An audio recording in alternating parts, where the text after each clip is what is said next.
કોઈ પણ જીવની બેઝિક જરૂરિયાત છે. સ્વસ્થ શરીર રાખવું હોય તો આહાર ને નિદ્રા જરૂરી છે. એટલે કોઈ પણ જીવને જો સાતાભરી ઊંઘ આવે એના માટેના જો સાધનો પહોંચાડો, ગાટલું, રજાઈ, મેટ્રેસ, તો તે શયન પુણ્ય કમાવાનું સાધન છે. એટલે આ 5 પુણ્ય, પહેલા 5 પુણ્ય: અન્ન પુણ્ય, પાણી પુણ્ય, વસ્ત્ર પુણ્ય, સ્થાન પુણ્ય ને શયન પુણ્ય. આ 5 પુણ્ય જો તમારી પાસે પૈસા હોય કે વ્યવસ્થા હોય તો તમે બાંધી શકો. આપણે એમ કહીએ કે આપણી પાસે એટલા પૈસા નથી તો આપણે આ કેવી રીતે કરી શકીએ, કે આપણી પાસે એવી વ્યવસ્થા નથી, કોને જગ્યામાં રાખી શકીએ. બરાબર છે. તો આ 5 પુણ્ય એના પણ જૈન ધર્મ કે છે કે તમારી પાસે આ વ્યવસ્થા નથી તો પણ તમે પુણ્ય બાંધી શકો છો. આ બહારની કોઈ વ્યવસ્થા નથી. કેટલા માણસો આર્ગ્યુમેન્ટ કરે કે અમારી પાસે છે જ નહીં તો શું આપીએ. એટલે પછી આવે છે છઠ્ઠું પુણ્ય, કે કોઈ પણ જીવ બાંધી શકે છે. હવેના પુણ્ય આ કોઈ પણ જીવ બાંધી શકે છે જેની પાસે વ્યવસ્થા નથી, પૈસા નથી. છઠ્ઠું પુણ્ય છે મન પુણ્ય. મન દ્વારા પુણ્યનો બંધ થઈ શકે. મનથી બીજા જીવાનો સુખનો વિચાર કરો તો પણ પુણ્ય બંધાય. પણ આપણા મોટા ભાગના વિચારો કેવા હોય? બીજાનું સુખ જોઈને આપણે દુઃખી થઈએ, જેલસ થઈએ, દ્વેષ આવે. એટલે જીવે જો પુણ્ય કમાવું જોઈએ તો મનથી પણ બીજાના સુખ માટેની પ્રાર્થના કરવી જોઈએ અને બીજાનું સુખ જોઈને રાજી થવું જોઈએ. કારણ કે એ જીવને જે મળે છે એના પુણ્યથી મળે છે. તમારે જેલસ થવાની ક્યાં જરૂર છે? તમે પાપ કર્મનો બંધ કરો છો. કારણ કે તમારું ખરાબ વિચારવાથી એ જીવનું ખરાબ થવાનું નથી. એના પુણ્ય છે ત્યાં સુધી એને મળવાનું જ છે. એટલે આ પુણ્ય તો ભિખારી પણ બાંધી શકે. જે મન દ્વારા કોઈની સારી દુઆઓ આપે ભિખારી પણ. જયારે ભિખારીને તમે આપો છો ત્યારે ભિખારી કહે છે ને કે ભગવાન આપકા ભલા કરે. પણ જો એ ભગવાન આપકા ભલા કરે, જો મન દ્વારા, સાચા મન દ્વારા એને એ દુઆઓ આપી હોય તો એને પણ પુણ્યનો બંધ થઈ શકે. એટલે જ કે છે કે રોજ રાતે સૂતા પહેલા બધા જીવોના સુખો માટેની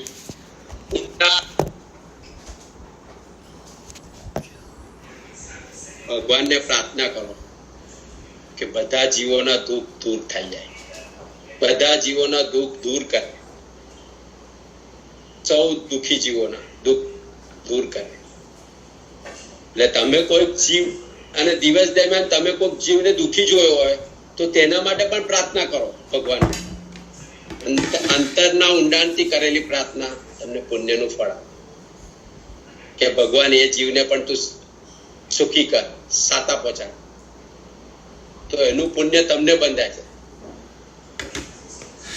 પણ સાચા મનથી, અંતરના ઊંડાણથી. એટલે આ થયું મન પુણ્ય, છઠ્ઠું. સાતમું છે વચન પુણ્ય. બીજાના હૃદયને સાતા વડે મીઠા વચન બોલો, એનાથી પુણ્ય બંધાય. કોઈક જીવ બીમાર છે, કોઈક કરડા છે, કોઈક જીવ દુખી છે, તેની પાસે જઈને બેસો, તેને સારું લાગે એવી વાતો કરો, મીઠી મધુર વાતો કરો, તેને આશ્વાસન આપો કે બધું સારું થઈ જશે. હવે પ્રેમથી વાતો કરો, મીઠા વચન બોલો, એનાથી પુણ્ય બંધાય છે. અને એવા બીમાર છે વ્યક્તિઓ કે જેનું ફેમિલી પણ નથી, એના ફેમિલીની જેમ વર્તો. એને એવું લાગે કે આ મારો જ ફેમિલી માણસ છે, એવી રીતે એની સાથે વાતો કરો કે જેથી એના આત્માને સાથ આપો છે તો તમને પુણ્ય બંધાય. આ થયું વચન પુણ્ય. આ પુણ્ય તો બહુ સહેલા છે, કરવા અઘરા છે. મન વચન અને કાયાનું પુણ્ય. હવે 8મું, કાયાથી બીજાના સુખ માટે કાંઈક ને કાંઈક પ્રવૃત્તિ કરતા રહો તો પુણ્યનો બંધ થાય. તમને જે કાયા મળી છે એ કાયાથી બીજા કોઈ પણ જીવના સુખ માટે કોક ને કોક પ્રવૃત્તિ કરતા રહો. આપણા અહમ પોસાય એટલા માટે નહીં, બીજા જીવોને સુખ મળે એના માટે કોક ને કોક સારી પ્રવૃત્તિ કરતા રહો તો પુણ્ય બંધાય. હોસ્પિટલમાં જાઓ, કોક દુખી જીવની સેવા કરો.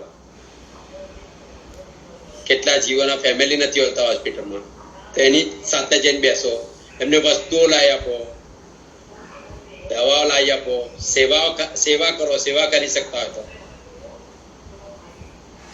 મીઠી મીઠી વાતો કરો તો એનાથી પુણ્ય બંધાય છે. તમારી કાયાથી કોઈને કોઈ સારા કર્તવ્ય કરતા રહો તો તેનાથી પણ પુણ્ય બંધાય. અને આ પુણ્ય તમારા અશુભ કર્મને તોડી કાઢે. તમારા અશુભ કર્મનો જો ઉદય હોય ને તો આ કર્મ તેને મિટાવી શકે.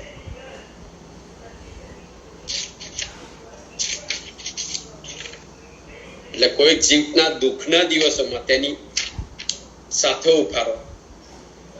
કોઈ જીવ ભયંકર ખરાબ સમયમાંથી પસાર થઈ રહ્યો છો તો તમે એની સાથે ઉભા રહો.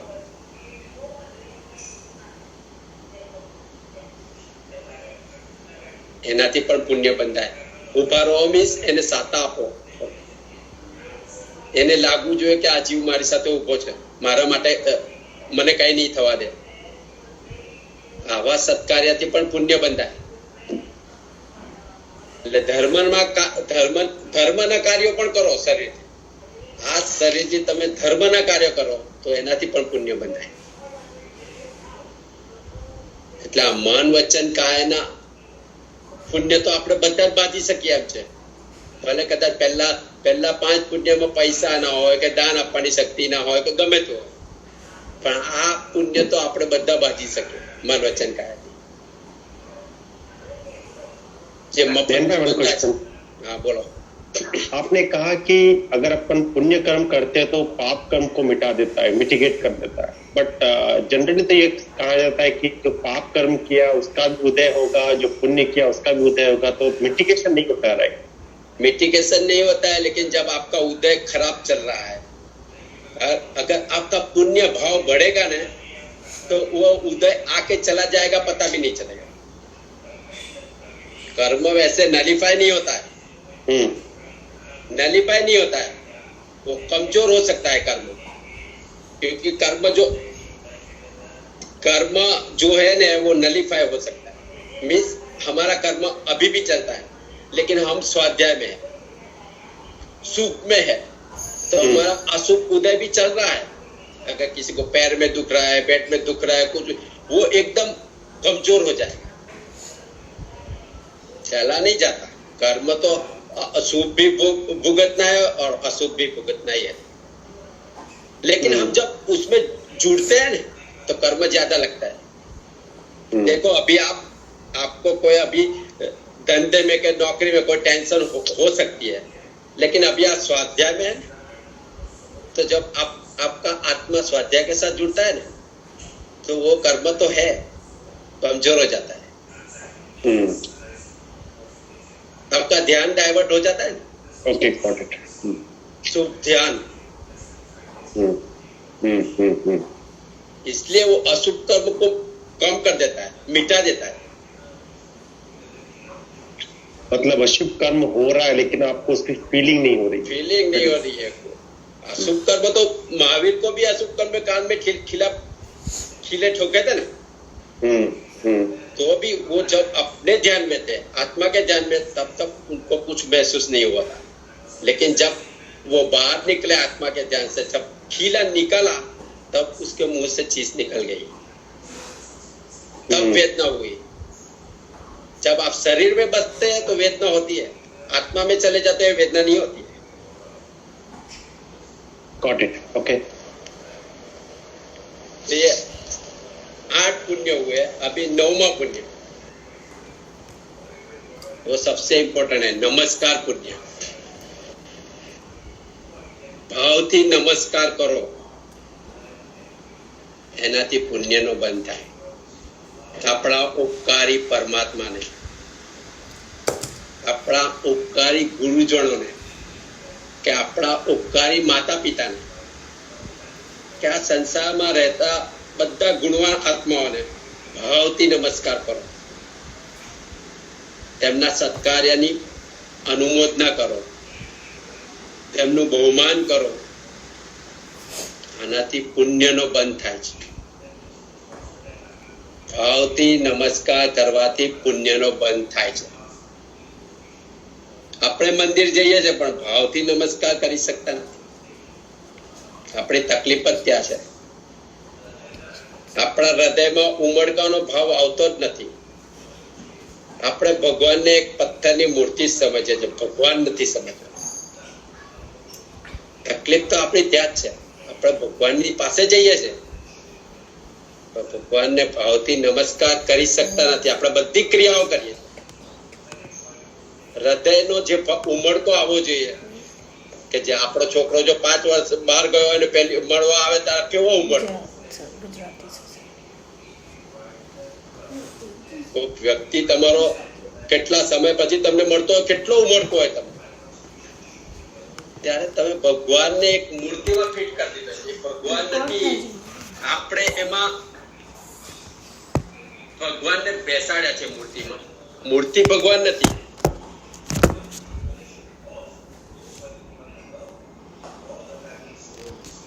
એ ભગવાન જીવતી જાગતી મૂર્તિ છે, ભગવાન છે.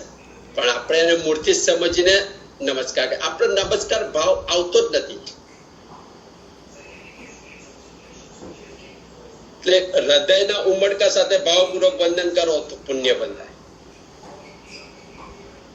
ને આ ઉમળકો પ્રગટ થવો અઘરો છે. જો તમે એને ભગવાન માનો તો સહેલો જ છે. તમે એને મૂર્તિ માનો છો, પથ્થરની મૂર્તિ સમજો છો. એમાં ભગવાનને આપણે જોઈ નથી શકતા. ભગવાનનું સિદ્ધ સ્વરૂપ આપણે જોઈ નથી શકતા. એટલે મૂર્તિના રૂપમાં આરોપણ કરવામાં આવે છે અને મૂર્તિમાં પ્રાણ પૂર્યા છે આપણો. એટલે મૂર્તિ જીવિત છે અને છતાં આપણે ભગવાનને માન નથી આપી શકતા. ત્યાં દેરાસરમાં જઈને વાતો કરીએ છીએ, ઊંધા ઉભા રહીએ છીએ, ભગવાનનું અપમાન કરીએ છીએ. નમસ્કાર તો કરી નથી શકતા. નમસ્કાર બોલીએ જ ખરા નવકારમાં. નમસ્કાર આપણે બહારથી પણ નથી નમી શકતા ને કદાચ કોઈક જીવ બહારથી નમતો હોય તો અંદરથી પણ નથી નમતો. ઈ પણ કર્મના લીધે ને? હે? કદાચ ઈ પણ આપણા કર્મ ને કે આપણે ભગવાન આપણા કર્મ છે પણ આપણને આટલી સમજણ મળી છે ને એ પણ આપણું પુણ્ય છે ને. અત્યારે આપણે સમજી શકીએ છે ને કે એને નમાય. આપણા છોકરાને આપણે કેવો ઉમળકાથી પ્રેમ કરીએ છીએ. બરાબર. આપણા પત્નીને કેવી તો ઉમળકાથી પ્રેમ કરો તમે. એટલો પ્રેમ પણ તમને ભગવાનને આવતો નથી. તો એ કર્મના લીધે? કર્મ તો છે જ પણ આત્મા તો આપણો છે ને. કોઈ પણ કર્મને આત્માના પુરુષાર્થ દ્વારા તોડી શકાય. હવે જો આપણે જાણ્યું છે તો તમે આત્માનો પુરુષાર્થ કરી શકો કે નહીં? બરાબર. તો નોકરી ધંધામાં બધા જ પુરુષાર્થ કરીએ છીએ. કોઈ શીખવાડે કે ન કરે, શીખવાડે. પણ આ આત્માના પુરુષાર્થથી તમે કોઈ પણ કર્મને તોડી શકો. તમે ભાવ જગાડી શકો. મનના ઊંડાણમાં જવા માટે અને શ્રદ્ધા જાગૃત કરવા માટે કોઈ કર્મ નથી નડતું. એ આપણી પોતાની એફર્ટ નથી, એફર્ટ જોઈએ છે. આપણા પ્રયત્નો ઓછા છે. એમાં કર્મ કરતા આપણા પ્રયત્નો ઓછા હોવું એ વધારે છે. આપણે છે ને વધારે જ્ઞાની છીએ એટલે આપણને છેલ્લું ખબર છે કે આ પથ્થરો છે. આપણે પહેલા ભાવ બધું બરાબર, પણ જયારે કઈ સંકટ આવે ત્યારે આપણને એનું મૂળ સ્વરૂપ ખબર છે કે આ પથ્થર છે ખાલી. આપણે મૂળ સ્વરૂપને ભગવાન તરીકે નથી સ્વીકાર્યું હજી. ભલે આપણે ગમે તે કરીએ દેખાડવા માટે આપણે મંદિર જઈએ, સમજો એક એવો ફેઝ સુધી આપણે છે ને ભક્તિ કરીએ છીએ, પણ એ ફેઝ થી અંદરનો જે ડીપ ફેઝ છે ને એમાં આપણને એમ જ લાગે છે કે આ પથ્થર છે અને આ ધાતુ છે. એટલે એ જે ડીપ જે જોઈએ ને ત્યાં આગળ હજી એ ભાવ નથી આવ્યો અને આપણે એ પણ કર્મ નથી જવાબદાર. આપણે ભગવાનને જોઈએ છે તો તમે જુઓ ભગવાનના જે પણ ફોટા ફરે છે કે પર્યુષણમાં જે પણ શણગાર થાય છે લોકો શણગારને જુએ છે, શણગાર નથી જોવાનો, અંદરથી ભગવાન કે છે એને જોવાના છે. આપણે સૌથી પહેલી એડલ્ટ સ્વાધ્યાયમાં આપણે સૌથી પહેલી એક વાત કરેલી કે આપણે આપણા ભગવાનને ઓળખીએ, અરિહંતને ઓળખીએ અને સિદ્ધને ઓળખીએ અને નમો અરિહંતાણમ બોલો ને ત્યારે અરિહંતનું દરેક વખતે એક અલગ સ્વરૂપ દેખાય. એ સ્ટેજ પર આપણે નથી જતા એટલે આપણને મૂર્તિમાં ભગવાનને બદલે મૂર્તિમાં પથ્થર દેખાય છે ડીપ ડાઉન. એને બદલે આપણે જો અરિહંતના ગુણો અથવા અરિહંતનું સ્વરૂપ એનો વિચાર કરીએ ને એટલે આપણે શું કરીએ છીએ કે 9 લાખ નૌકાર ગણવાના છે આપણા. સમજો એક ટાર્ગેટ રાખ્યો કે આપણે 9 લાખ નૌકાર ગણવા છે. કોઈકે કીધું કે એનાથી તો સદગતિ નિશ્ચિત થઈ જાય, બરાબર, પણ આપણે 9 લાખ નંબરમાં જતા રહ્યા. આપણો એક નૌકાર કે જેમાં ખાલી આંખ મીચીને નમો અરિહંતાણમ બોલે ને ત્યાં અટકી જાય. નમો અરિહંતાણમમાં 5 મિનિટ અટકી જાય માણસ, એને એક અશોક વૃક્ષ દેખાય કે એક રત્નના સિંહાસન પર બેઠેલા અરિહંત દેખાય, ક્યારેક તો દેખાય ને. 9 લાખ નૌકાર ગણો તો એક નમો અરિહંતાણમ તો તમને એવું સ્વરૂપ દેખાય કે ન દેખાય? એ સ્વરૂપ ન દેખાય ને ત્યાં સુધી એમાં ભગવાન કે દેવું તત્વ નહીં આવે. અને જ્યાં સુધી ઓછો પડે છે. હા, એટલે એક આપણા છોકરાને તાવ આવે અને આપણને કેવું થાય કે ભાઈ એને જેટલી વેદના થાય છે ને એટલી જ વેદના આપણને થાય છે બેઝિકલી. અને પછી અંદર એવો ભાવ થાય કે અને શું કરું તો એને સારું થાય, શું કરું તો એને સાતા વળશે, આ પી, આ ખા, આમ કરું, પોતું મૂકું, આ કરું, તે કરું, જે આપણે એ કરીએ છીએ ને એ ભાવ ક્યારેય ભગવાનમાં નથી આવ્યો. પલાઠીથી પકડીને હલાવી નાખીએ છીએ આપણે ભગવાનને, સમજો, પણ અંદર એક વખત અરિહંત એના સાચા સ્વરૂપે નથી દેખાયા.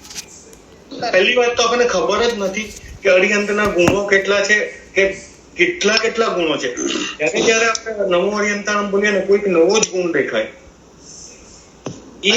એ જે ભાવ છે ને જે મીરાને દેખાતો હશે, કૃષ્ણ, મીરાને સામે કૃષ્ણ પણ નતો ને કૃષ્ણની મૂર્તિ પણ નથી ધારો કે, પણ એ જયારે આંખ બંધ કરે ને ત્યારે એને જુદા જુદા સ્વરૂપમાં કૃષ્ણ દેખાતા હશે. એ જે ભાવ છે ને ભક્તનો ભાવ, એ ભક્તનો ભાવ આવે ને તો જ આવે. એ કોઈ કર્મના ઉદયથી નથી, એ કોઈ પાપ પુણ્યના ઉદયથી નથી.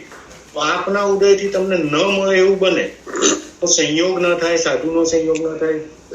આપણે છે ને આપણે જયારે પ્રવચનમાં પણ જઈએ છીએ ને મારા સાહેબ પાસે, જરાક વધારે આપણને તકલીફ થાય અથવા તો આપણે ઘસાવવું પડે અથવા તો આપણે એમાં ઇન્વોલ્વ થવું પડે એવી વાત આવે એટલે આપણે બહાર આવીને શું કહીએ, એ તો કે મારા સાહેબ એમાં કઈ આપણે જનરલ વાત છે કે વધારે તમને એમ થાય કે કષ્ટ પડશે આમાં તો કે મારા સાહેબ તો કે એમની ફરજ છે, એ તો એમણે તો વેસ્ટ લીધો છે, એમણે તો આ કર્યું છે, એ તો કે હવે કઈ વાત આપણે આ ભાવમાં જોઈએ છે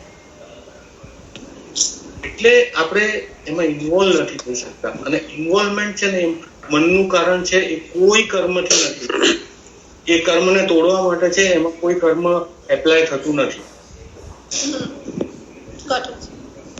રાઈટ? એટલે ભગવાન જે છે જીવન સ્વરૂપ છે અને આપણે જીવન સ્વરૂપ એનું જોઈ નથી શકતા, અનુભવી નથી શકતા. જોઈ નથી શકતા એટલે તો આરોપણ કર્યું છે, પણ તોય અનુભવી પણ નથી શકતા. એવી જ રીતે જે જ્ઞાની પુરુષો છે, એ જ્ઞાની પુરુષોને આપણે ખાલી શરીરથી જોઈએ છે, એમને જ્ઞાનથી જોવામાં આવે. જ્ઞાની પુરુષોને પણ આપણે નથી ઓળખી શકતા. એટલે જ આ સાચો નમસ્કાર જો કરો તો પુણ્ય બંધ થાય ને થાય જ. એટલે શાસ્ત્રમાં કહ્યું છે કે ભગવાન તો સાક્ષાત કલ્પવૃક્ષ છે. કે તેના દર્શન કરવાથી અશુભ કર્મનો નાશ થાય છે.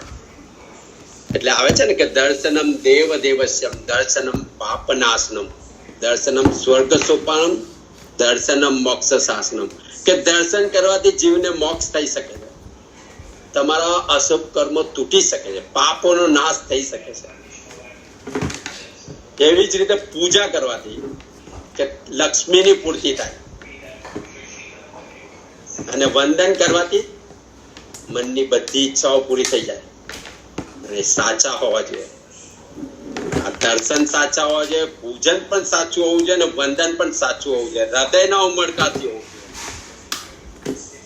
એટલે આમ પંચ પરમેશ્વરીને કરેલો ભાવપૂર્વક નમસ્કાર પુણ્યનો બંધ કરાવે છે.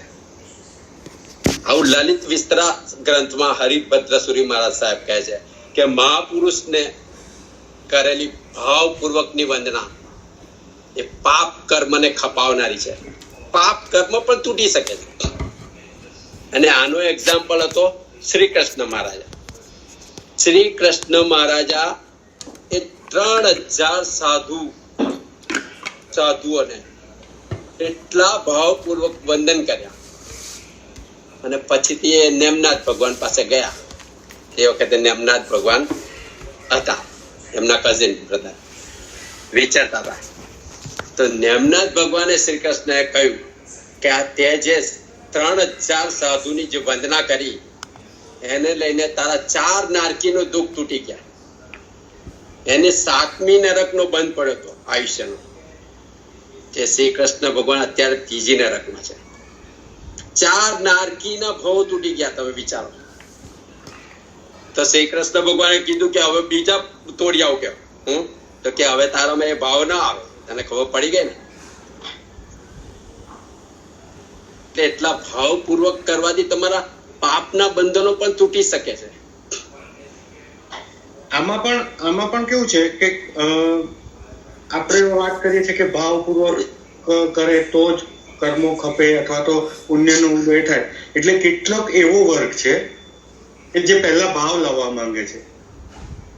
એવા બુદ્ધિથી નો આવે. તર્કવાદીઓ એવા છે કે નહીં, આપણે ઘરે બેસે પહેલા ભાવ આવે પછી મંદિર જશું. એમાં મંદિરમાં કઈ નથી, આપણે ભાવ લાવીએ. પણ એ પણ ખોટા છે. આપણો સાપેક્ષ ધર્મ છે, એટલે કરતા થઈ જાય એ ભાવનાથી આપણે કરીએ છીએ. આપણે નાના છોકરાઓને આપણે પ્રતિક્રમા કરાવીએ છીએ, ભણાવીએ છીએ, મંદિરે લઈ જઈએ છીએ. એ સમજતો નથી. 2 મહિનાનું છોકરું છે, એની આંગળી પકડીને આપણે ભગવાનના સ્પર્શ કરાવીએ છીએ. એ કેમ છે કે એના એક સંસ્કારો પડશે.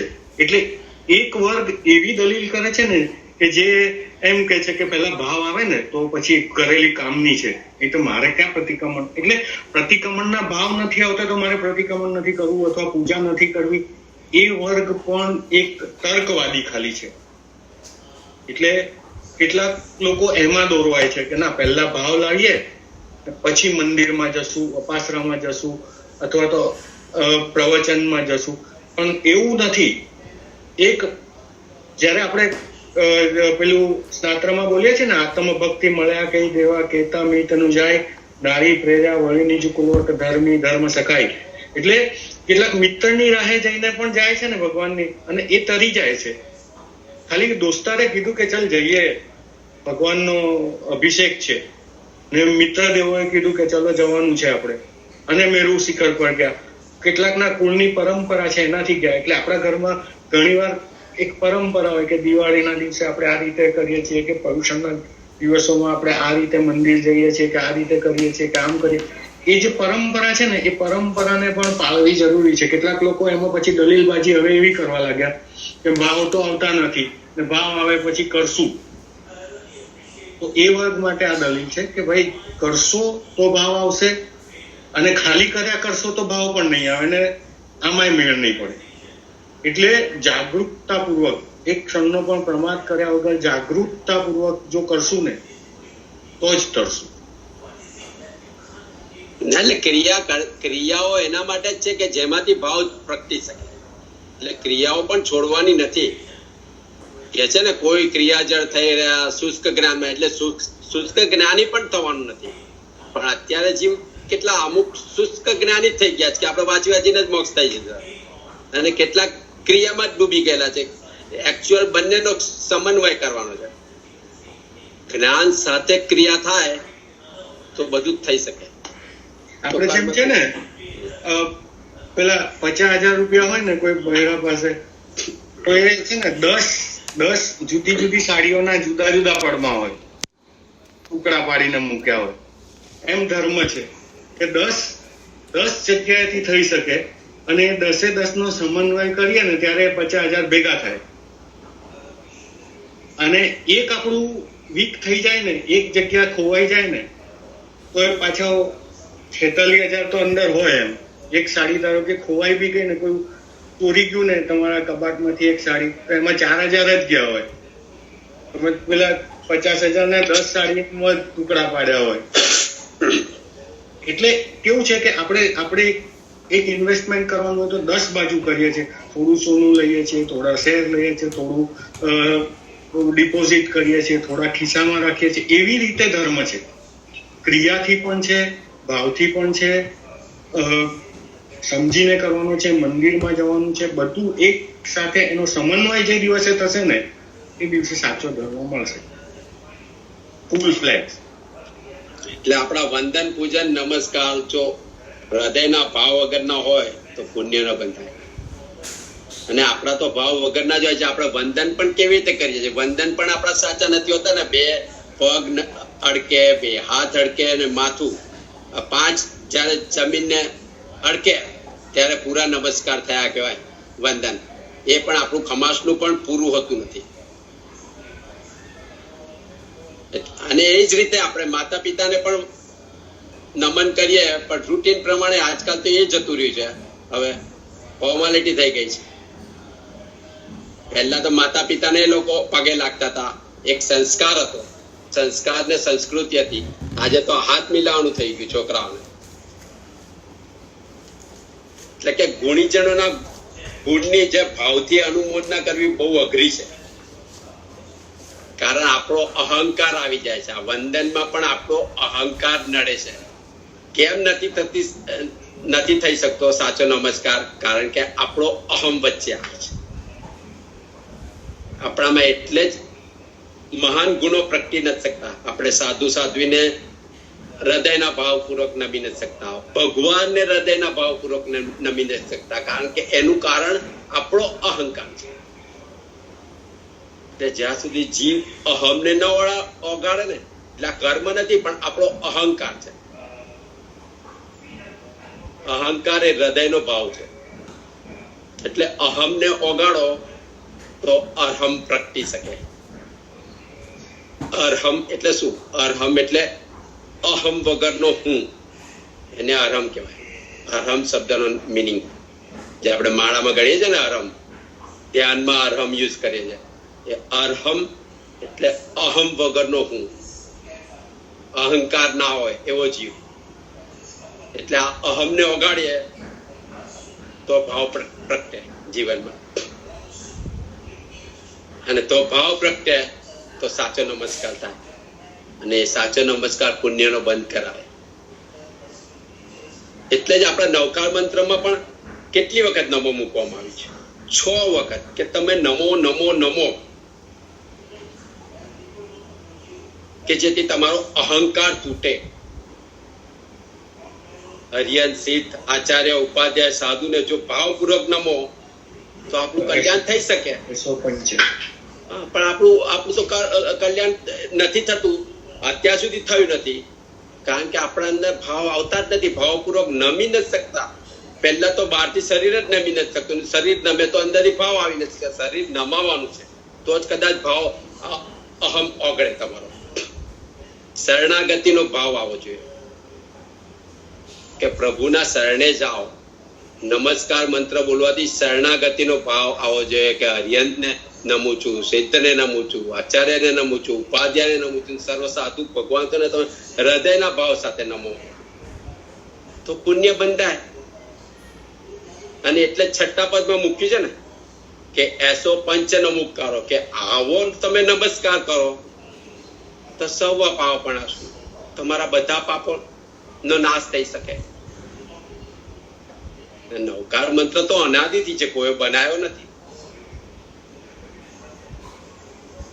એટલે આ મંત્રમાં જ તમને કહેવામાં આવે છે કે જો આવી રીતે તમે નમસ્કાર કરો, સાચો નમસ્કાર, તો તમારા બધા પાપો દૂર થઈ જાય, તમારા દુઃખો દૂર થઈ શકે. અને પછી લખ્યું છે કે મંગળાનંચ સભ્યસિંહ પડમમ હવાય મંગલમ, એટલે તમારે ત્યાં મંગળ પ્રગટે. મંગળ એટલે સુખ આવે.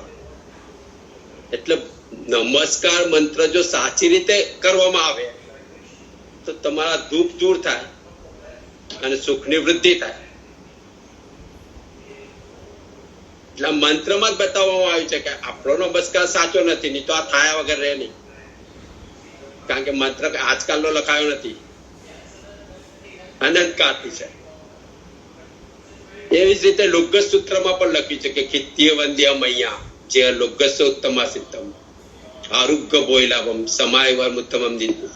એટલે કે આવા જ ભગવાનને આપણે ભાવપૂર્વક જો વંદન કરીએ, કીર્તન કરીએ, પૂજન કરીએ તો આપણને સારી આરોગ્યની પ્રાપ્તિ થાય, આત્માની બુદ્ધિ પ્રાપ્તિ થાય, ઉત્તમ પ્રકારની સમાધિ મળે.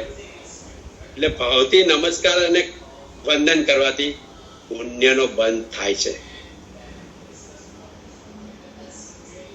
એટલે જ્યાં સુધી આપણે આ સંસારમાં રહેવાનું છે ત્યાં સુધી પાપ કેવી રીતે ઓછું બંધાય અને કેવી રીતે પુણ્ય વધુ બંધાય તેનો વિચાર કરવો જોઈએ. કારણ કે આપણું પુણ્ય રોજ ઓછું થઈ રહ્યું છે, રોજ પુણ્ય ખર્ચાય છે. નવું પુણ્ય ઉભા કરતા રહેવું જોઈએ, જેનાથી જીવનમાં સારા સંજોગો મળતા રહે, આપણે આધ્યાત્મમાં આગળ વધી શકીએ, સંસારમાં પણ સારી રીતે જીવી શકીએ અને અધ્યાત્મમાં પણ આગળ વધી શકીએ અને આ ભાવ ચક્રથી એકાદ ફેરો ઓછો થઈ શકે. એટલે આ થયું પુણ્ય કર્મ. પુણ્ય કર્મ ઘણું જરૂરી છે, જે આપણે અત્યારે કરતા જ નથી અને આપણે બીજી વસ્તુમાં પુણ્ય માનીએ છીએ. આ નવ પુણ્ય શાસ્ત્રમાં નવ પુણ્ય બનાવ્યા, 9 પ્રકારના પુણ્ય બતાવ્યા છે કે આનાથી પુણ્ય બંધાય. અને તેમાં મન વચન કાયાથી તો અને નમસ્કાર પુણ્ય એ તો આપણે ઇઝીલી કરી શકીએ એમ છે. અને આ બધા પુણ્યમાં પાછું કેટેગરી છે. એક અનુકંપાની દ્રષ્ટિએ થાય, એક સાધર્મિકની ભક્તિની દ્રષ્ટિએ થાય અને એક સુપાત્ર દાનની દ્રષ્ટિએ થાય. એ આપણે દાન આપણે કર્યા એટલે વસ્ત્ર, અન્ન કે જે એમાં પણ 3 કેટેગરીમાં આપણે કરી શકીએ. અનુકંપાથી કરી શકીએ, સાધર્મિકથી કરી શકીએ ને સુપાત્રથી કરી શકીએ. એટલે જે શ્રેષ્ઠતમ હોય એ કરવું જોઈએ એમ. ઓકે આપણે મજ્જમ્ય મનસમ્ય ઉપે ફલે ગંધમલ્ય ઉપભોગ પરિભોગે યમ્મી ગણવાની. આપણે ઉપભોગ અને પરિભોગ એની વ્યાખ્યા સમજ્યા અને એની સાથે આપણે 4 મહાવિગય દારૂ, માંસ, મધ અને માખણ એ 4 મહાવિગય વિશે વાત કરી આપણે. હવે આપણે આવીએ છીએ અભક્ષ્ય પર. 22 અભક્ષ્ય. 22 અભક્ષ્યમાં અત્યારે તો હવે આપણે ઘણી વસ્તુઓ વપરાશમાં ઓછી પણ થઈ ગઈ, નોર્મલ રૂટીનમાં પણ. અને ઘણી જૈનોના પરિવારોમાં ઘણી વસ્તુઓને એન્ટ્રી પણ નથી અભક્ષ્યમાં.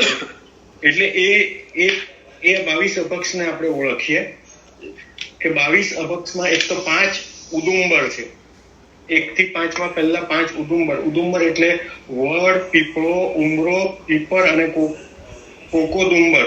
એ 5ના ફળ જેમાં મચ્છર આકાર આપણે તો વડના કે પીપળાના એના આપણે ફળ જોયા હશે, કોઈ નાના હોય ત્યારે જોયા હોય કે એને ખોલો ને તો અંદર જીવાત હોય ને એવા પ્રકારના બીજ હોય અંદર. અને એ બીજ આપણે જોઈએ ને તો પણ આપણને એમ લાગે કે આ મચ્છર છે. એવા જીવો હોય અને એ સૂક્ષ્મ જીવો હોય એટલે એ આપણે ખાવામાં વાપરવામાં નિષેધ છે. હવે તો નોર્મલી આપણે એવું ખાતા નથી, પણ ઘણી વાર ક્યાંક કોક ચાખવાનું મન થઈ જાય, ક્યાંક નીકળ્યા હો ને તમને એમ થાય, તો એ જે બહુ એના વાળા છે વડ, પીપળો, ઉમરો, પીપર અને કોકોડુંબર, એના જે ફળો છે એમાં મચ્છર આકારના જીવો હોવાથી આપણે એનો ત્યાગ કર્યો છે.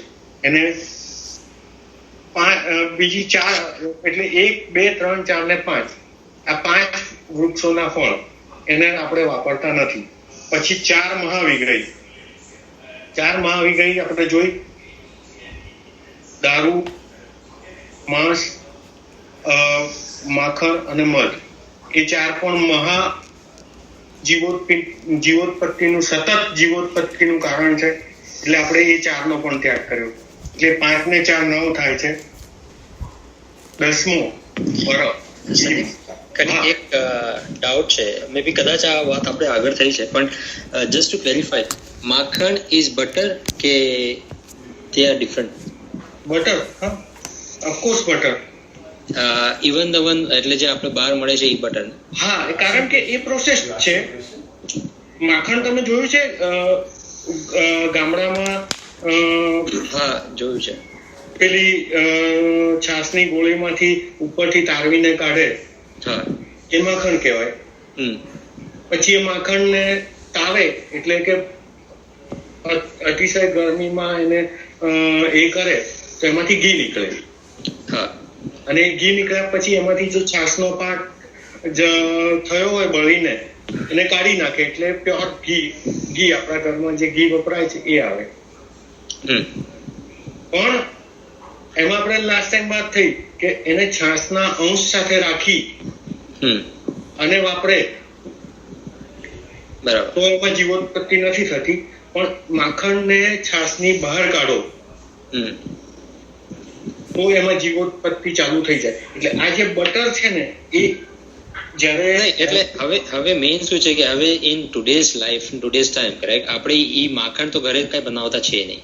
હા, તો ઓનલી થિંગ ઇઝ આપણે બહારથી બટર લાવીને ખાય છે. સો ઇઝ ધીસ કે આપણે બટર જે બહારનું બટર ખાઈએ છીએ ઈ નહીં ખાવું જોઈએ? કારણ કે અત્યારના છે ને બટરો છે ને કેવી રીતે પ્રોસેસ થાય છે કઈ જ ખબર નથી. અને એમાં બટર વનસ્પતિમાંથી પણ બને છે. It's processed. પેલું જે કાઢી લીધેલું હોય ને એના કરતા પણ વધારે જીવોત્પત્તિ થાય. કારણ કે આમાં કેવું છે એને છાસની બહાર કાઢો એટલે અનંત જીવની ઉત્પત્તિ ની સાયકલ ચાલુ થાય છે. પેદા થાય મરી જાય, પેદા થાય મરી જાય. હવે અત્યારે જે આપણે લાવીએ છીએ એ તો પાછું કેટલું જૂનું છે. એને 1-2 મહિના પહેલા પ્રોસેસિંગમાં ગયું, એના પછી પેકેજિંગમાં ગયું, એના પછી ડિસ્ટ્રીબ્યુશનમાં ગયું, એના પછી તમારે ત્યાં આવ્યું, અને તમારા ત્યાં આવ્યા પછી બી તમે 6 મહિના સુધી 4 મહિના સુધી તમારા ફ્રીઝરમાંથી કાઢીને ધીમે ધીમે વપરાય છે. બરાબર? એટલે એ તો, અને એ કેવો વન ટાઈમ પ્રોસેસ નથી કે બસ ચલો બટર બનાવ્યું તો જીવોની હિંસા થઈ ગઈ, એવું નથી. એની બોડીમાં સતત પેદા થવું અને મરી જવું, પેદા થવું અને મરી જવું, એ પ્રોસેસ ચાલે છે. But Sandeep bhai, just like we drink water, right? Water में भी जीव उत्पत्ति चल रही है. So to some extent, butter is also like that, right? कि आप मतलब जीव उत्पत्ति तो हो रही है, बट अपन अगर कहें कि महाविज्ञ इसको लेना ही नहीं है, then it is a difficult thing, right? मांस मदिरा तो चलो ठीक है. It is not difficult actually. आप देखोगे तो काफी जैनों के घर में जहां जहां बटर का उपयोग है ना, वहां पे घी का उपयोग करते हैं. जो दवाई आप चलो दवाई की बात करते हैं ना, आयुर्वेद में बोलते हैं कि इसको मक्खन के साथ लेना है, तो वो अपन घी के साथ लेते हैं. ऐसा नॉर्मली हमारे गांव में तो मक्खन था ही नहीं एक्चुअली. कोई कभी घर में आया ही नहीं था. जब आप छोटे गांव में रहते हो ना, तो वहाँ अमूल वगैरह अभी आया समझो. If you were to compare water and butter, water और बटर को कंपेयर करते हैं तो क्या फर्क है? एग्जाम्पल के तौर पे एक ही फर्क सबसे बड़ा दिखाओ, वाटर के बिना आप नहीं रह सकते, बटर के बिना रह सकते हो।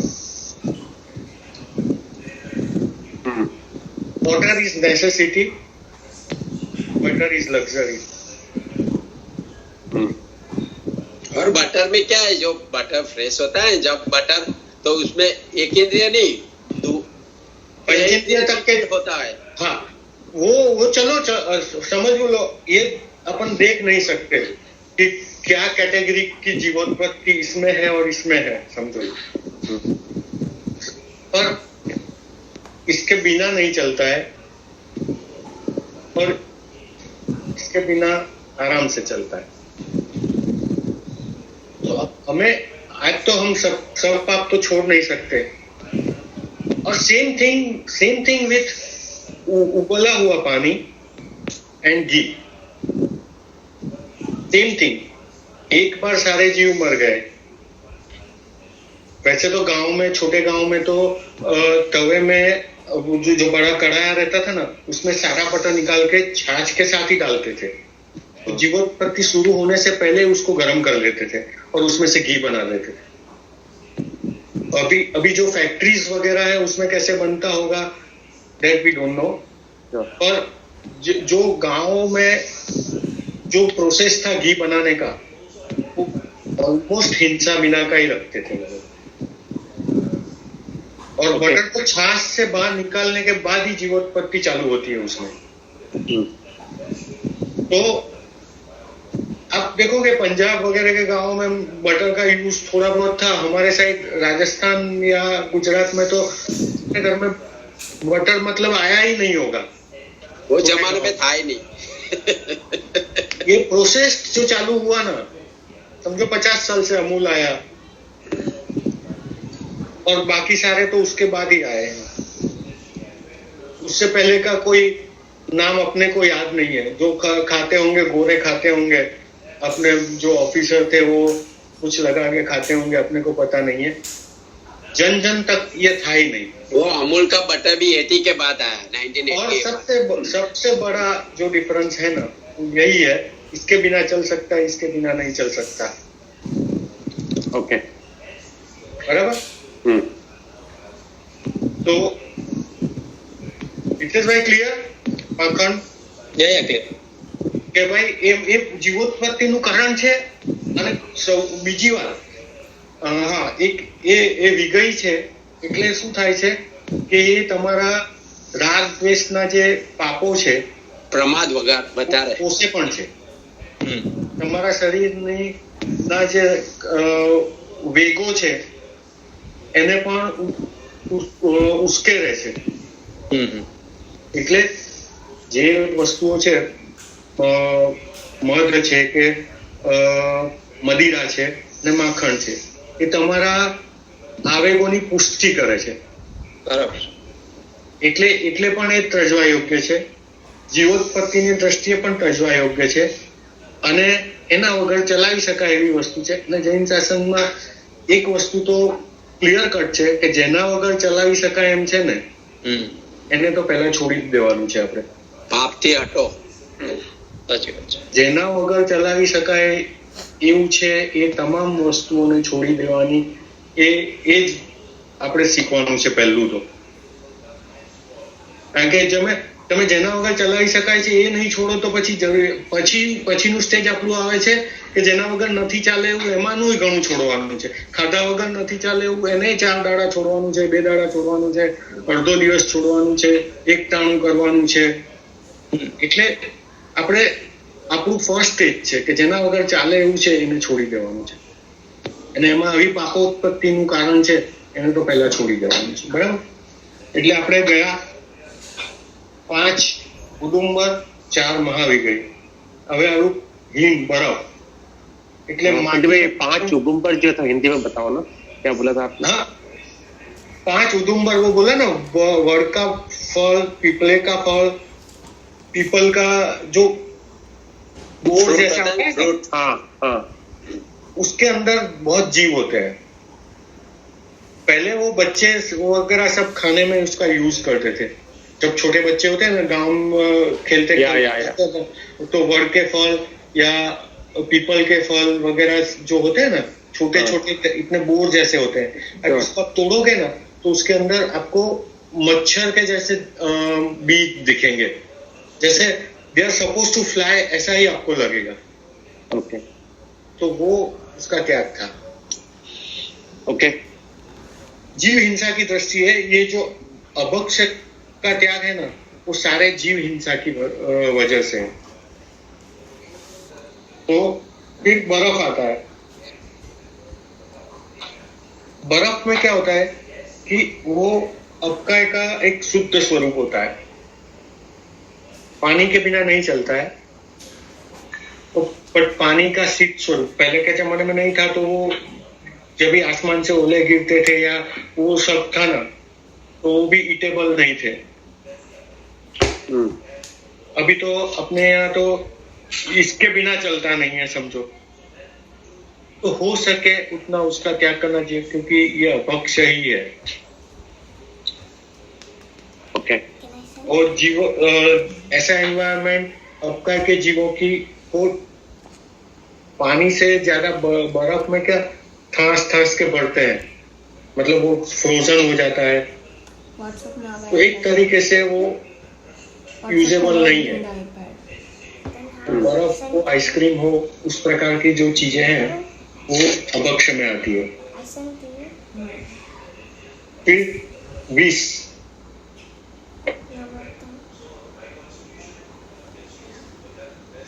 अब जहर का उपयोग भी निषिद्ध है। जहर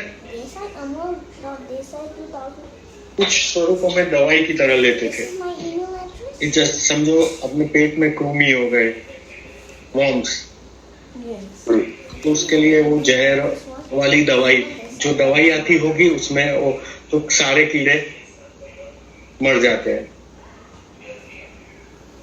तो उसको मारने के भाव से जहर विष वाली दवाई लेना, प्योर विष का तो निषिद्ध होना ही चाहिए और होता ही है। और प्योर विष लेने से भी क्या होता है, आपको वो सुसाइड की बात हो जाती है। फिर प्योर विष लेने से क्या होता है, आदमी फिर आर्ट ध्यान में चला जाता है और मर जाता है, समझो। तो जिसमें विष है वो अभक्ष में आता है। मतलब ये जो अभक्ष का जो डेफिनेशन है ना, उसमें जीवोत्पत्ति की दृष्टि से है, स्वास्थ्य की दृष्टि से है और सामाजिक एक्सेप्टेबिलिटी की दृष्टि से भी है। समझो दारू आया तो सामाजिक दूषण है, इसलिए उसका निषेध है। कुछ जीवोत्पत्ति की दृष्टि से है और कुछ शरीर की हानि के हिसाब से है। फिर वो विष का प्रयोग हम खाने के बजाय, समझो सर में बहुत जुए हो गई, ये हो गई, तो हम जैनों के यहाँ तो ऐसा था नहीं, सही से निकालना और उसको सही जगह छोड़ना वो था।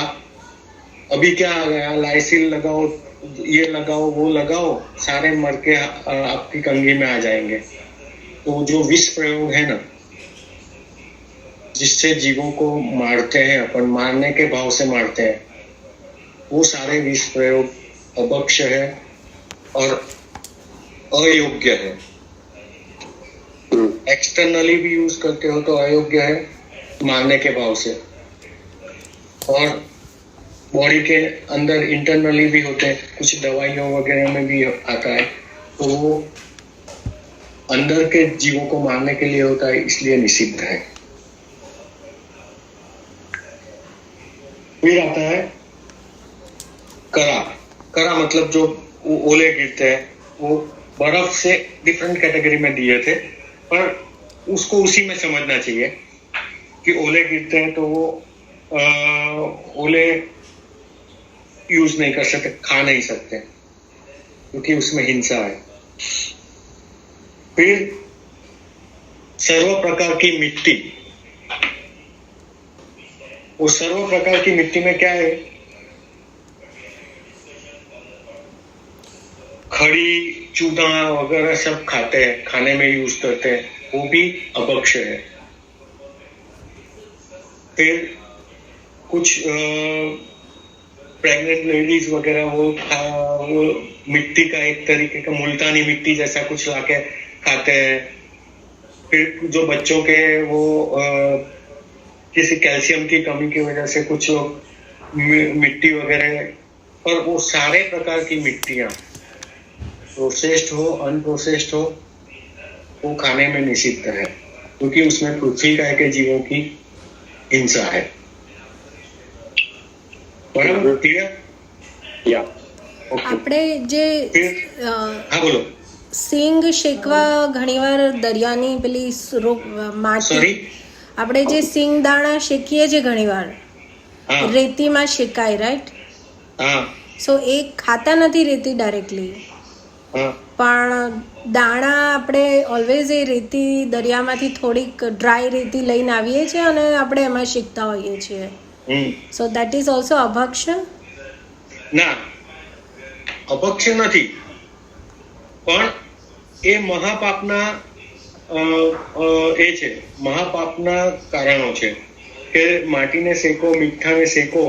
પણ એ કેવું છે, આપણા રોજબરોજના જીવન વ્યવહારમાં થાય છે, પણ એને આપણે છે ને ઘણા લોકો વ્યવસાય તરીકે અપનાવે છે. વ્યવસાય તરીકે એનો નિષેધ છે આપણને.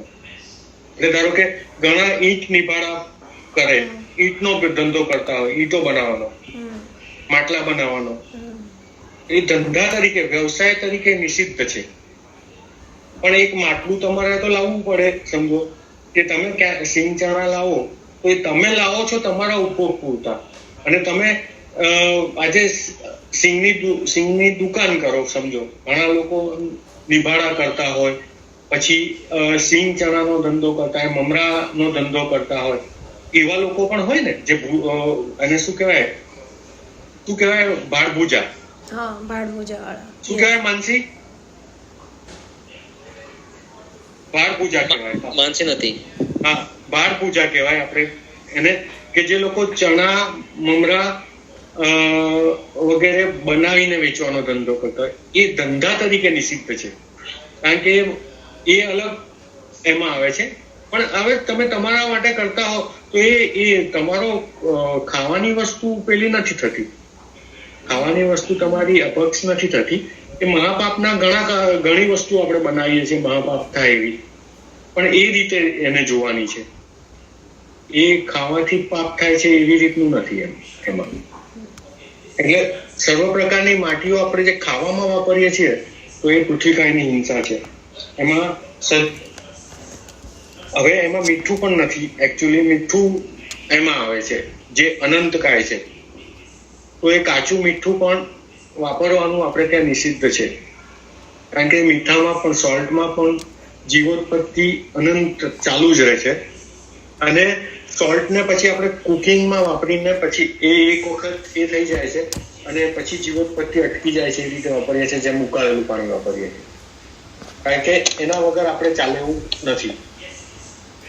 આપણી મોસ્ટ નેસેસિટીમાં જે આવે છે એ રીતે આપણે વાપરીએ છીએ. પણ મીઠાનો આપણે મીઠું આપણે ક્યાંક વેરતા હોય ને તો કહેતા હતા કે આ પછી આંખે પાટા બાંધીને કણ વીણવા પડશે તારે, એમ એવું મોટાઓ આપણને કહેતા. એટલે મીઠાનો દુર્વ્યય કરતા આપણને રોકવામાં આવતા હતા. એટલે એમાં અનંતકાય જીવો છે, એટલે આપણે એનો ગેરઉપયોગ નથી કરવાનો. જેટલું આપણને જરૂર હોય એટલું એ રીતે જ વાપરવાનું છે.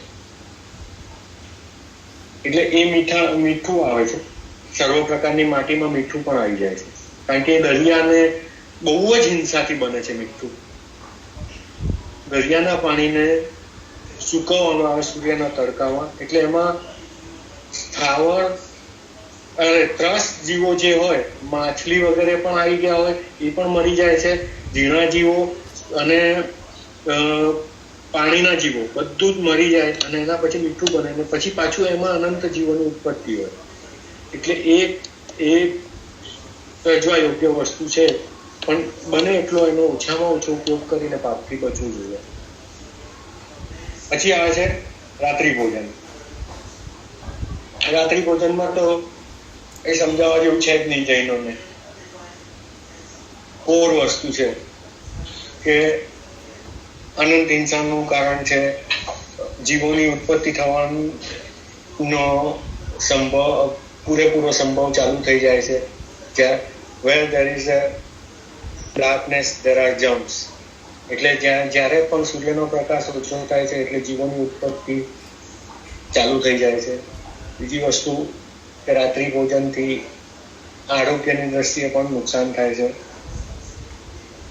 અને પાચન તંત્રને પણ નુકસાન કરે છે. એટલે સર્વ રીતે રાત્રિ ભોજન ત્યજવા યોગ્ય છે. જ્યારે અવસર મળે રાત્રિ ભોજન કરતા હોય એને પણ જ્યારે અવસર મળે ત્યારે રાત્રિ ભોજનનો ત્યાગ કરવો જોઈએ, કારણ કે રાત્રિ ભોજન એ અપક્ષમાં આવે છે. એટલે રાત્રિ ભોજન સર્વથા ત્યજવા યોગ્ય છે. અને જ્યારે પણ આપણે કરી શકતા હોઈએ અને ન કરીએ તો એ પણ આપણે પ્રતિક્રમણમાં જે પ્રાયશ્ચિત કરીએ છીએ એમાં આવે છે કે કરી શકતા હોય ને ન કરો ને તો પણ અતિચાર લાગે. જે પણ વસ્તુ આપણે કરી શકતા હોઈએ એવી અનુકૂળતા હોય અને ન કરીએ તો એ અતિચારનું કારણ છે. એટલે એ પણ અપક્ષયમાં આવે છે. પછી આવે છે બહુબીજ. બહુબીજ એટલે એવા ફળો કે જેની અંદર બીજ ઠાંસીને ભર્યા હોય. એવા બીજવાળા ફળો, એવા બીજવાળા શાકભાજી એ ખાવાનો નિષેધ છે. હવે એમાં આપણે સમજો એક્ઝામ્પલમાં જોઈએ રીંગણા આવે. હવે જે બહાર પાકે છે, ઝાડ પર પાકે છે પણ આપણે નથી ખાતા. बैंगन वो बहुबीज है उसमें, और हर बीज में दूसरा छोड़ बनाने की पोटेंशियल होती है. इसलिए जरूरत से ज्यादा बीज वाला फल निषिद्ध है. अभी आपको सवाल होगा, पूछ लीजिए. वही था कि मतलब उसका रीजन क्या है, क्योंकि अपन बोलते सीताफल नहीं खाना चाहिए, राइट? तो बीज बहुत होते हैं, बट हर बीज से अगर सीताफल का नया पेड़ उग रहा है, that's like a natural process. सीताफल का तो उसमें जीव होता है हर बीज में. सीताफल इज डिफरेंट कैटेगरी में आता है. सीताफल आता है, उसका आएगा आगे, उसको तुच्छ फल बोलते हैं. अब जैसे बैंगन भी फॉर एग्जांपल बैंगन हो गया. अभी अपन सीताफल की बात करते हैं. ओके, हाँ. सीताफल में क्या होता है, आपको खाने का कम होता है, फेंकने का ज्यादा, जिसमें ग्रहण करने जैसा कम होता है और फेंकने जैसा ज्यादा होता है ना, उसको तुच्छ बोलते हैं. तुच्छ. उसमें ग्रास्पेबल थिंग कम होती है और अवॉइडेबल ज्यादा होता है. लेकिन सपोज अगर आपने नहीं खाया तो वेस्ट हो गया ना. क्या सीताफल सूख, मतलब वो सूख करके खराब हो जाएगा वो. तो अगर खाने में आएगा जो तो मतलब उसका लॉजिक समझ में नहीं आया, क्योंकि तुच्छ है कुछ भी नहीं. उसका लॉजिक क्या है, जीव अपने आप मरता है तो उसमें किसी का दोष नहीं है, लेकिन हम मारते हैं तो हमको दोष लगता है. लॉजिक क्या, तो सिंपल लॉजिक है. आपका लॉजिक मैं समझाता हूँ. दिन में कितने मर्डर होते हैं, आप भी 1-2 कर लो ना यार. मरने वाले तो है ही, मर्डर तो होने वाले ही है. 2-4 रोज का मतलब 1-2 तो कर लो यार. क्या फर्क पड़ता है. काफी लोग मरते हैं ना, एक एक्सीडेंट में भी बहुत लोग मरते हैं, तो 1-2 को तो आप पटा दो यार. अपनी गाड़ी से निकल रहे हो तो एक को तो ठोको यार, निकले हो तो. बट ये डिफरेंट है ना. फॉर एग्जांपल जस्ट लाइक सीताफल का आपने नहीं लिया है. पूरी दुनिया नहीं, देखो पूरी दुनिया के रिसोर्सेज का यूज करना, उसका ठेका आपने तो लिया नहीं है. बराबर. आपको तो हो सके उतना अवॉइड करना है. उसमें आप बोलोगे कि मैं नहीं खाऊंगा तो मर जाएगा, खत्म हो जाएगा, बिगड़ जाएगा. आप नहीं खाओगे तो दूसरा जिसको जो करना है करेगा. उगाने वाला जिसको जो करना है करेगा. सीताफल ये सीताफल की बात करते हैं, सीताफल ये कैटेगरी में तुच्छ फल में आता है। बोर होते हैं, आप वो क्या बोलते हैं हिंदी में? बोरी बोलते हैं। बोरी बोलते हैं ना, उसमें खाने का पार्ट एकदम माइनर होता है और फेंकने का पार्ट ज्यादा होता है। वो लाल लगाते हैं ना, चनी बोर, तो उसमें क्या होता है, उसका ठलिया बहुत बड़ा होता है और उसका ऊपर का कोटिंग जरा सा ही होता है, तो वो तुच्छ फल में आते हैं। उसकी कैटेगरी अलग है। अपन बात कर रहे हैं बहुबीज की। बहुबीज में अपने को क्वेश्चन आता है, दारिम, अनार, टिंडोला, ककड़ी, टमाटर, उसमें भी बहुत जीव है। अभी उसका एक्सप्लेनेशन ये है, उसमें कंपार्टमेंट्स आते हैं। आप एक दाड़म को खोलोगे ना, वो कंपार्टमेंट वाइज आएगा। आप याद करो, एक टमाटर को खोलोगे ना, तो सारे चारों साइड मतलब 4 2 8 कंपार्टमेंट आते हैं अंदर, और एक एक कंपार्टमेंट में थोड़े थोड़े जीव होते हैं। और उसके कंपैरिजन में बैंगन देखो, बैंगन को कट किया और टमाटर को कट किया तो कंपार्टमेंट आते हैं अंदर। ककड़ी में भी कंपार्टमेंट आते हैं। आप उसको ऐसे करोगे तो बीच में एक पूरा लेयर आता है और वो बीजों को अलग करता है।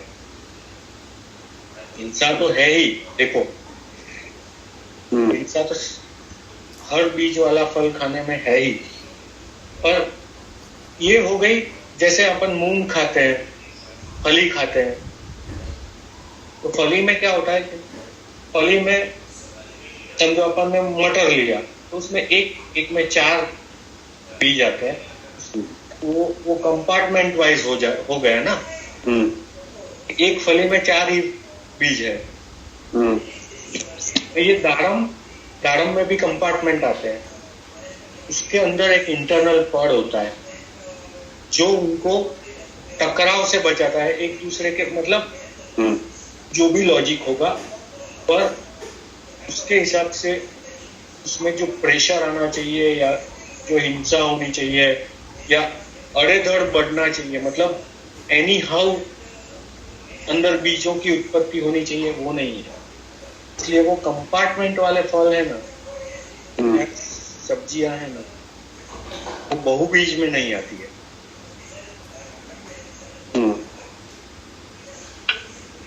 टिंडोला आप टिंडी में भी देखोगे तो कंपार्टमेंट आते हैं। तो वो अभक्ष गिनने का व्यवहार नहीं है अपने में। कुछ साधु संत जो होते हैं ज्यादा त्यागी होते हैं, वो टमाटर वगैरह का भी यूज नहीं करते हैं। वो ऐसा सोच के भी नहीं करते कि भाई इसके बिना भी चलता है अपने को, तो इसका नहीं करता है यूज। इसके बिना भी अपने पास तुरई जैसे ऑप्शन है या दूधी जैसा ऑप्शन है, मतलब और सारे ऑप्शन है, तो वो मिले तो खाना है, नहीं तो नहीं खाना है, टमाटर नहीं खाना है। ऐसा करके वो लोग त्याग करते हैं। फिर टमाटर में एक और बात होती है कि वो आपकी वृत्तियों को थोड़ा उत्तेजित करता है, स्ट्रॉन्ग करता है, या जो भी है उसके केमिकल रिएक्शंस ज्यादा होंगे, उसकी वजह से भी कुछ लोग उसका त्याग करते हैं। उसका दिखाव की वजह से, मतलब उसका लुक रेड और वो उसके हिसाब से भी कुछ लोग उसका त्याग करते हैं, वो अलग बात है। और बहुबीज के कैटेगरी में वो नहीं आता है, बराबर। फिर आते हैं अनंतकाय। तो बहुबीजની કેટેગરીમાં કયા ફળ ફ્રૂટ આવે એમાં बहुબીજમાં? बहुબીજમાં મોસ્ટલી રીંગણને આપણે ગણીએ છીએ આપણા અવેલેબલમાં જે છે ને, અને આ એમાં રીંગણને એટલે આપણે પપૈયું બ્રિંજલ નથી ખાતા। કંદમૂળ ન હોવા છતાં જો બ્રિંજલનો આપણે ત્યાગ કર્યો હોય ને, એનું કારણ એ છે કે એ बहुબીજ છે। અને પપૈયું, વોટરમેલન? ના, બધા કમ્પાર્ટમેન્ટ વાઇઝ આવે। અચ્છા, હા હા, એક એક વોટરમેલનમાં તો એક એક બીજ હોય અલગ અલગ, યા, એક સાથે બે નથી હોતા વોટરમેલનમાં તો. હા એટલે એ બીજ તો આવવાના જ છે, બીજવાળા ફળ તો આપણે ફળ અને શાકભાજી આવવાના છે, પણ જે અતિ હિંસા વાળા છે ને, જેમાં ઠાંસીને ભર્યા છે, રીંગણનો એક ઘર તમે કાઢશો ને તમે ગણી નહીં શકો એટલા બીજ હશે. યસ એટલે આપણે એનો ત્યાગ છે બહુ બીજ. અને સમ મોર એના કેમિકલ રિએક્શનની દ્રષ્ટિએ પણ થોડું એ છે, એટલે શું કહેવાય, જેમ કાંદા લસણ ખાવાથી તમારું તમસ પ્રકૃતિનું છે રીંગણ પણ, એ રીતે પણ આપણે એનો ત્યાગ કર્યો. પછી આવે છે અનંતકાય. અનંતકાયમાં આવે છે જે જમીનમાં ઉગતા કંદ બધા. તો એના તો એક સોયની અણી પર એમાં પણ અનંતા જીવો છે કંદમૂળમાં. એટલે એ તો આપણે સર્વથા ત્યાગ છે, એમાં આપણે કઈ સમજાવવું પડે એવું પણ નથી. ખાતા હો કે ન ખાતા હો પણ ખબર છે કે આ ન ખવાય, અથવા તો, અને જ્યારે તમને ખબર હશે ત્યારે ક્યારેક એ છૂટશે, નહીં ખબર હોય તો નહીં છૂટે. એટલે એ અનંતકાયની વાત થઈ કે જેમાં જમીનમાં ઉગેલા કંદ વગેરે આવે છે. હવે સવાલ એ આવશે કે મગફળી પણ જમીનમાં ઉગે છે, તો મગફળી આપણે કેમ ખાઈએ છીએ અને આ કંદ કેમ નથી ખાતા? તો કે ઓઇલ બેઝ છે મગફળી. જે ઓઇલ બેઝ હોય ને એની અંદર જીવોની ઉત્પત્તિ ના થાય એવી રીતે, જેવી રીતે અનંતકાયમાં થાય. એટલે એ એનું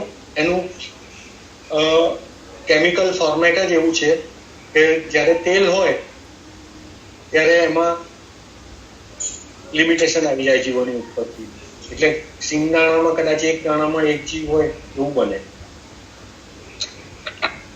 પેલામાં અનંતકાય છે.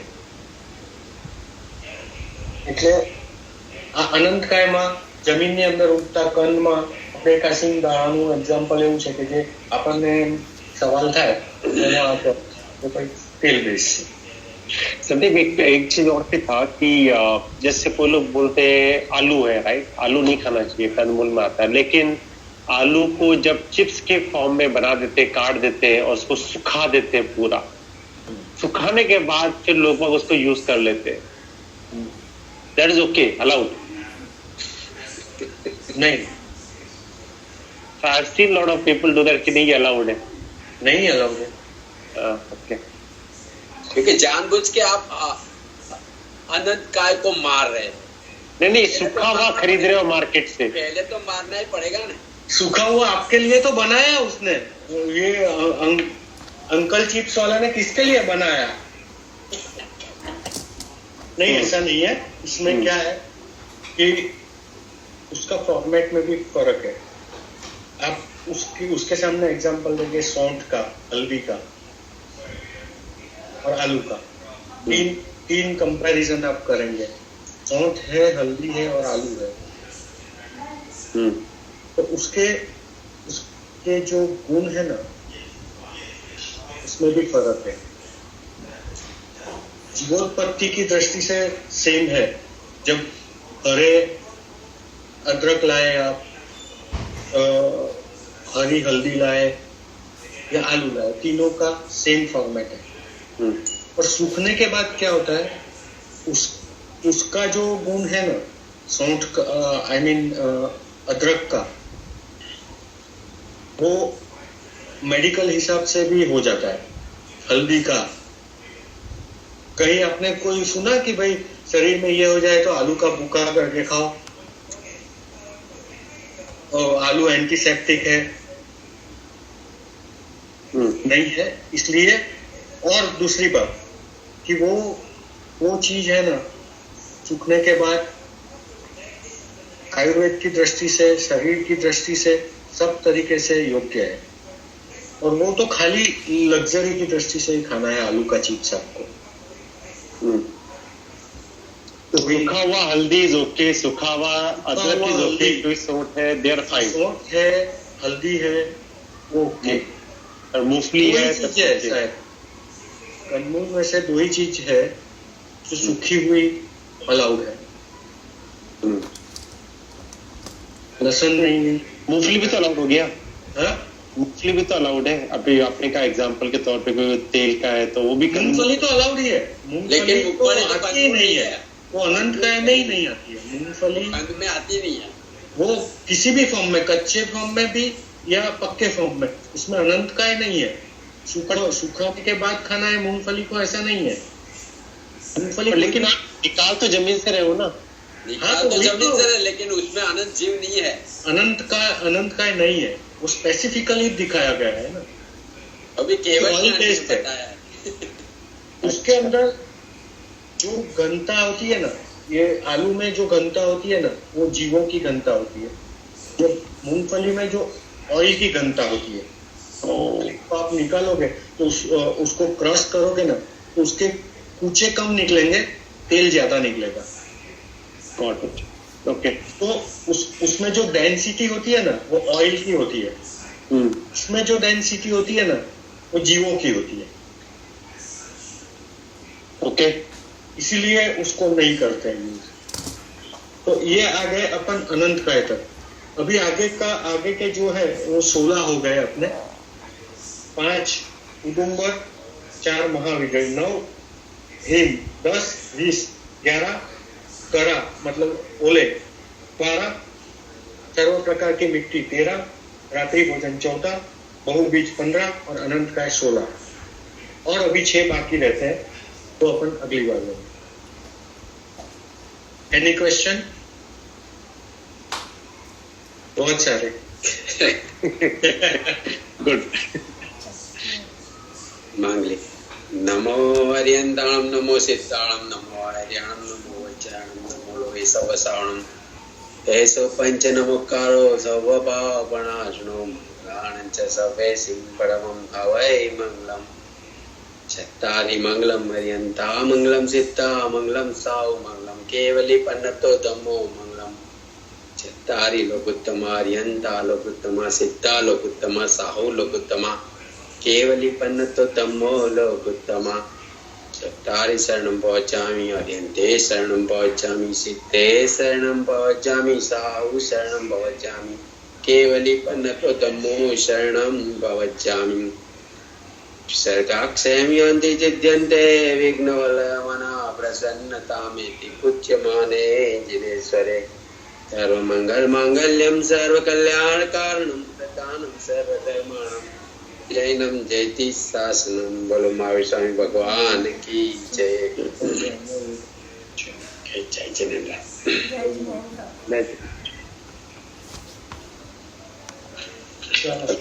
ओके।